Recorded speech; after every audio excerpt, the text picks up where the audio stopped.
O Guarani, de José de Alencar. Parte 3, capítulo 7. Os selvagens. Os aventureiros, com o punhal erguido, ameaçavam, mas não se animavam a romper o estreito círculo que os separava de Dom Antônio de Maris.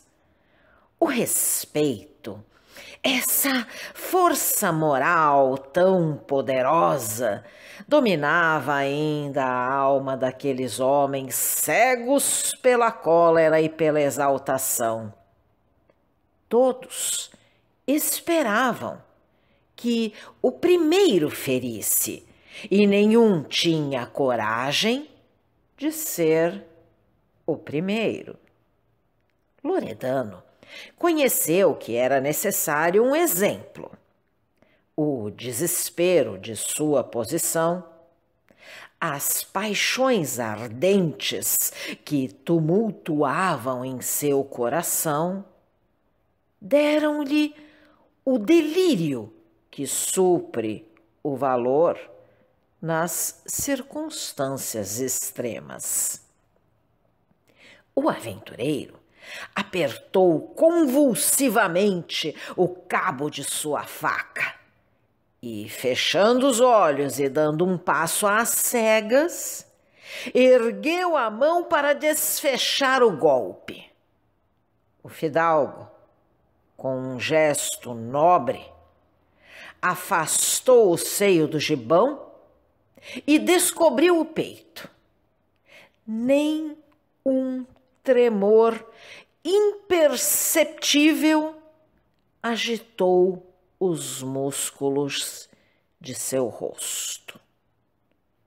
Sua fronte, alta, conservou a mesma serenidade. O seu olhar, límpido e brilhante, não se turvou.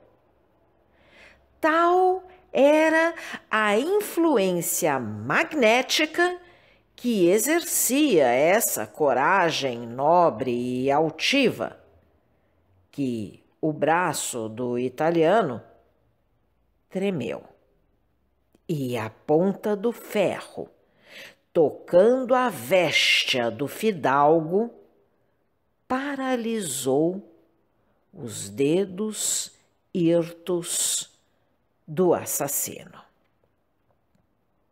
Dom Antônio sorriu com desdém e, abaixando a sua mão fechada sobre o alto da cabeça de Loredano, abateu-o às suas plantas como uma massa bruta e inerte.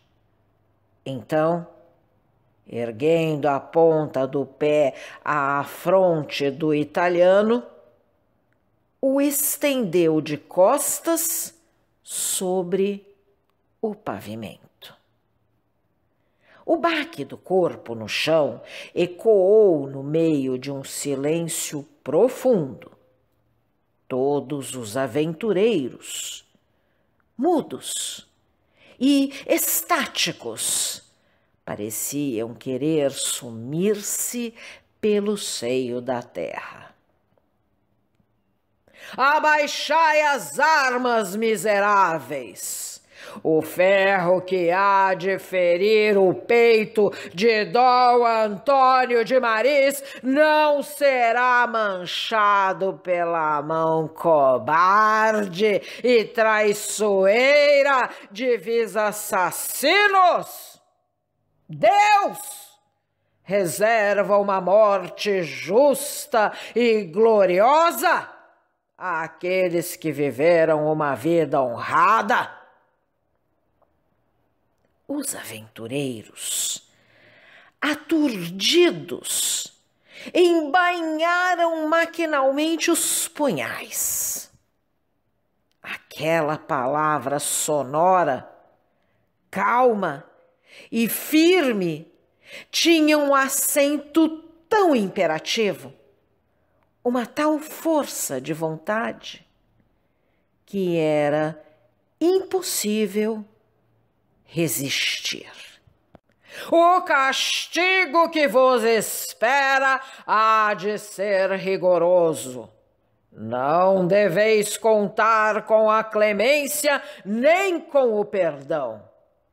4 dentre vós, à sorte, sofrerão a pena de homicídio. Os outros farão o ofício dos executores da alta justiça. Bem vedes que tanto a pena como o ofício são dignos de vós. O fidalgo pronunciou estas palavras com um soberano desprezo e encarou os aventureiros como para ver se dentre eles partia alguma reclamação, algum murmúrio de desobediência. Mas todos esses homens, há pouco furiosos, estavam agora humildes e cabisbaixos. Dentro de 1 hora, continuou o cavalheiro, apontando para o corpo de Loredano, este homem será justiçado à frente da banda. Para ele, não há julgamento. Eu o condeno como pai, como chefe, como um homem que mata o cão ingrato que o morde. É ignóbil demais para que o toque com as minhas armas. Entrego ao baraço e ao cutelo. Com a mesma impassibilidade e o mesmo sossego que conservava desde o momento em que aparecera imprevistamente, o velho fidalgo atravessou por entre os aventureiros imóveis e respeitosos e caminhou para a saída. Aí voltou-se e, levando a mão ao chapéu, descobriu a sua bela cabeça encanecida que destacava sobre o fundo negro da noite e no meio do clarão avermelhado das tochas, com um vigor de colorido admirável.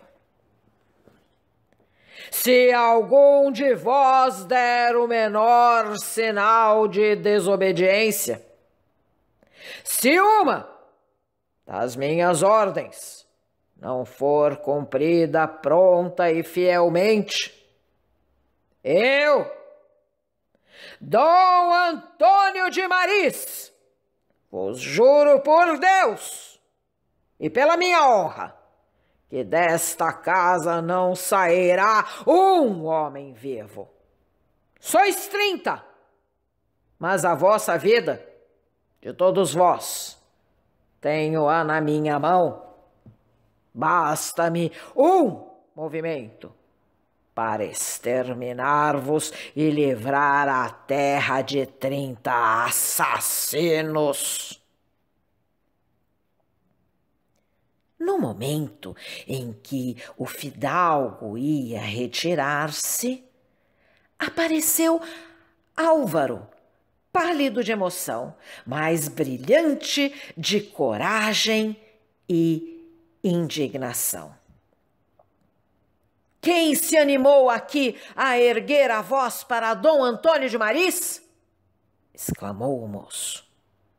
O velho fidalgo, sorrindo, com orgulho, pôs a mão no braço do cavalheiro. Não vos ocupeis disto, Álvaro.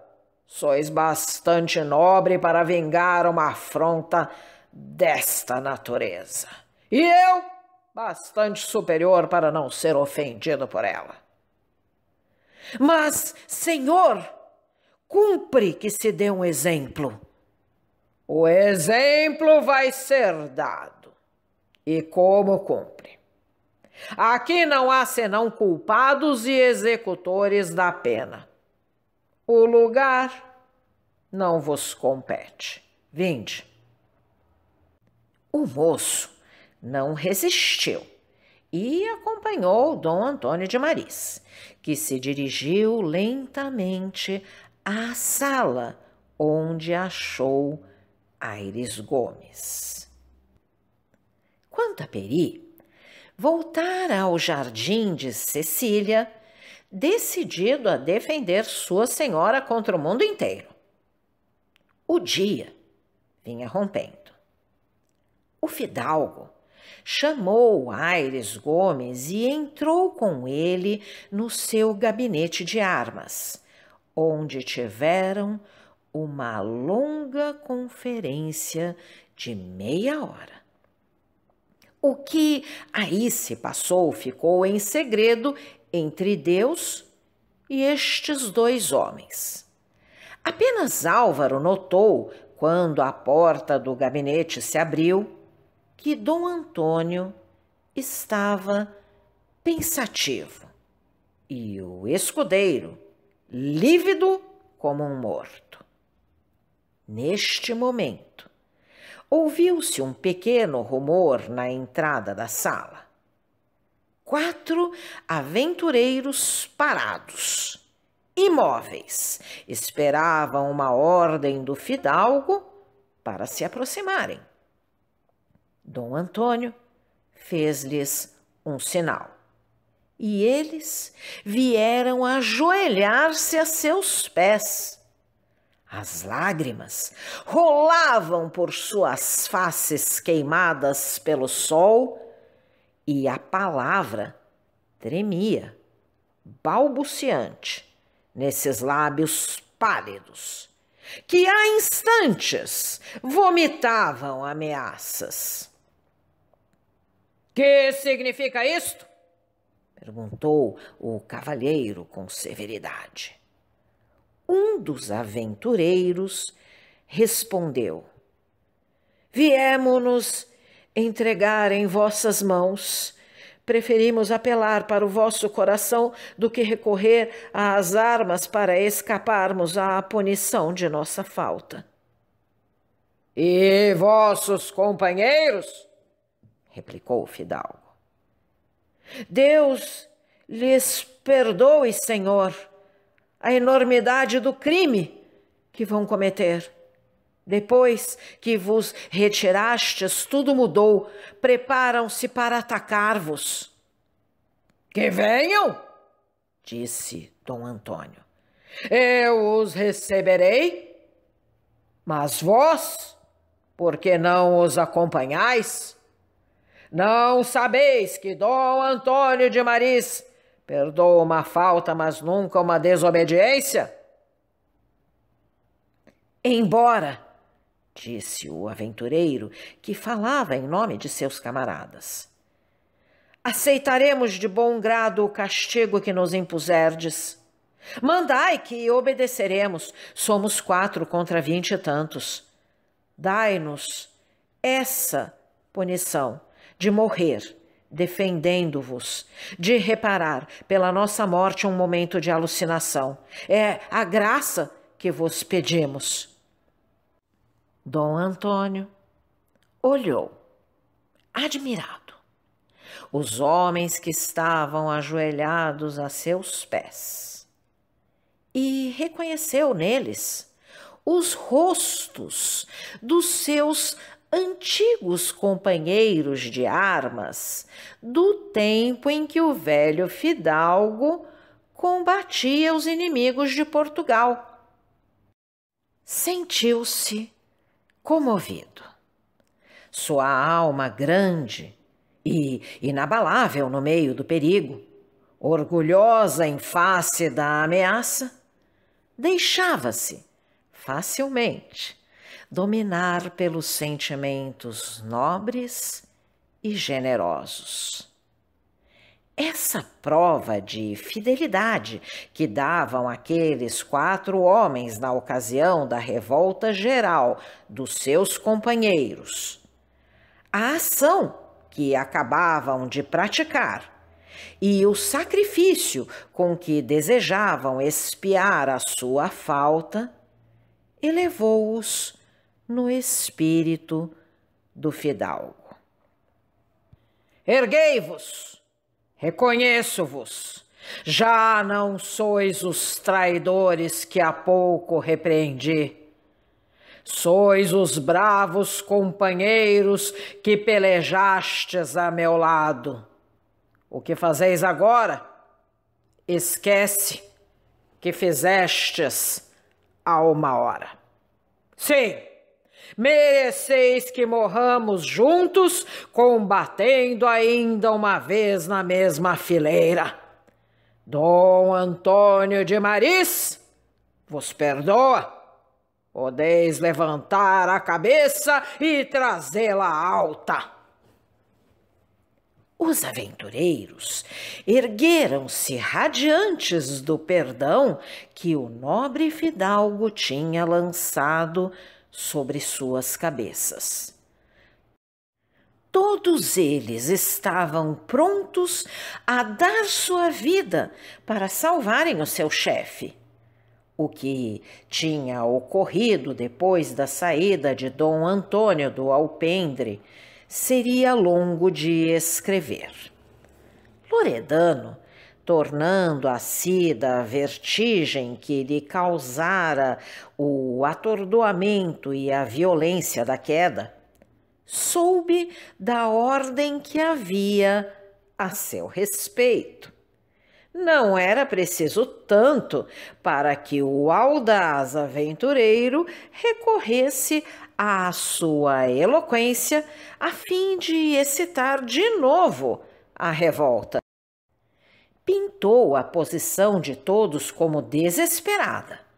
Atribuiu o seu castigo e as desgraças que iam suceder ao fanatismo que havia por Peri. Esgotou, enfim, os recursos da sua inteligência. Dom Antônio não estava mais aí para conter com a sua presença a cólera que ia fermentando, a excitação que começava a lavrar, a princípio surdamente, as queixas e os murmúrios que afinal fizeram coro. Um incidente veio atear a chama que lastrava. Peri apenas começou a romper o dia, viu, a alguma distância do jardim, o cadáver de Rui Soeiro e, temendo que sua senhora, acordando, presenciasse esse triste espetáculo, tomou o corpo e, atravessando a esplanada, veio atirá-lo no meio do pátio. Os aventureiros empalideceram e ficaram estupefados. Depois, rompeu a indignação feroz, raivosa, delirante. Estavam como possessos de furor e vingança. Não houve mais hesitação. A revolta pronunciou-se. Apenas o pequeno grupo de 4 homens que, desde a saída de Dom Antônio, se conservava em distância, não tomou parte na insubordinação. Ao contrário, quando viram que seus companheiros, com Loredano à frente, se preparavam para atacar o fidalgo, foram, como vimos, oferecer-se voluntariamente ao castigo e reunir-se ao seu chefe para partilharem a sua sorte. Pouco tardou para que João Feio não se apresentasse como parlamentário da parte dos revoltosos. O fidalgo não o deixou falar. Dize a teus companheiros, rebelde, que Dom Antônio de Maris manda e não discute condições, que eles estão condenados e verão se sei ou não cumprir o meu juramento. O fidalgo tratou, então, de dispor os seus meios de defesa. Apenas podia contar com 14 combatentes.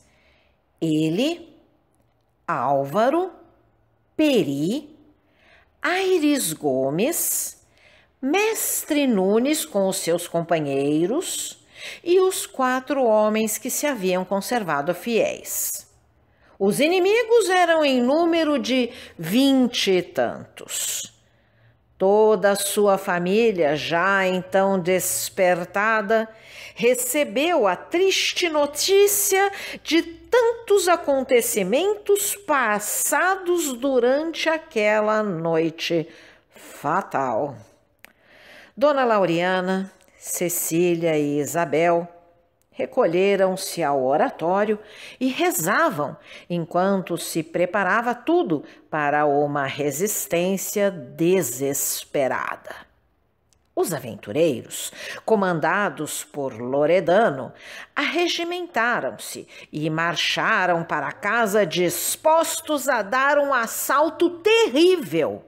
O seu furor redobrava tanto mais quanto o remorso no fundo da consciência começava a mostrar-lhes toda a hediondez de sua ação.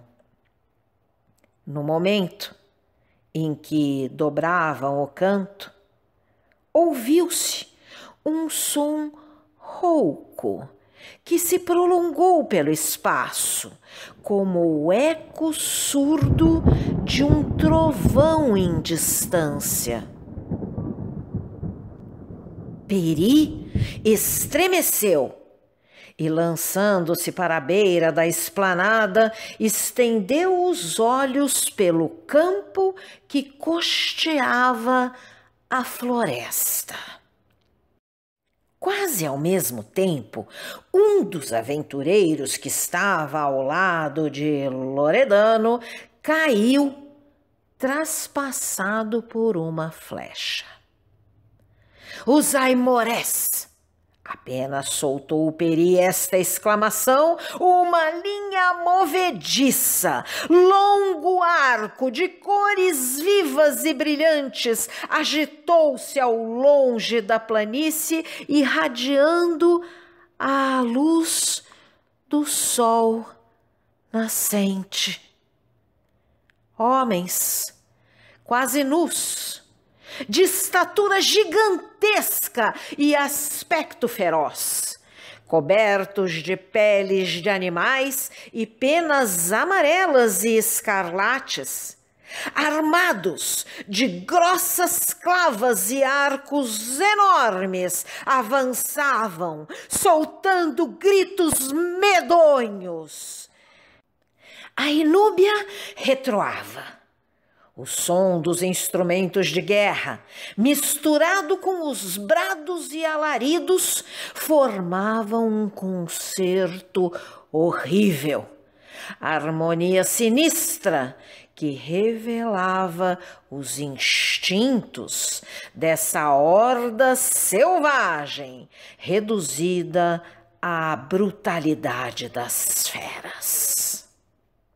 Os aimorés! Repetiam os aventureiros, empalidecendo. Se você gostou desse áudio, deixe seu like, compartilhe, deixe também seu comentário e se inscreva no canal, ativando o sininho para ser avisado dos próximos vídeos. Um grande abraço e até a próxima!